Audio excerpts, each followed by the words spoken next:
By the crash of Colgan Air Flight 3407 will hold a memorial tonight, marking 5 years since it happened. We have team coverage now from Clarence Center with Don Postles and Rich Newberg. Jackie, we're live here on Long Street in Clarence Center, where a house stood here 5 years ago. Now it's a memorial to the victims of Flight 3407. Families who didn't know each other came together on that fateful night. Even as they grieve, they focus on making changes to the airline industry so that a tragedy like this would never happen again. Flaws in the system were exposed, and even though there were other crashes where lives were lost, this group did something that the ones before them could not. They fought for change, and they made it happen. I'm joined now by News 4 senior correspondent Rich Newberg. That night, Rich, you covered the families as they learned about the crash. Yeah, and Don, looking back, you would have to say that the tragedy and the sense of loss really tested us as a community. And many would agree, perhaps, that through the families, we really have grown as a community.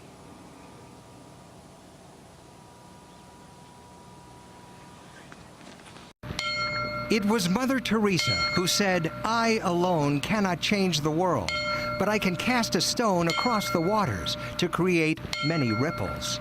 We walk to honor our loved ones, but we're marching for a cause in aviation safety change. Families, initially alone in their tragic losses, joined together to create ripples that would cascade through Washington and change the rules for safety and transparency in the airline industry. But they were tenacious and cohesive, articulate, and just, while they've lost their loved ones, they've left an extraordinary legacy. Pilots, in order to qualify, must now have a minimum of 1,000 co-pilot hours. They must get at least 10 hours of rest between shifts and must prove through training that they can prevent a stall, the kind of training that may have prevented the crash of Flight 3407. No, it won't bring our loved ones back, but we will celebrate and knowing that they did not die in vain. Each family remembers its loved one in its own way. For those who gather at the memorial site in Clarence Center, it can be especially painful on the anniversary date of the crash. The Saltzgibbers lost their daughter, Kristen. I've lost a lot of people in my life,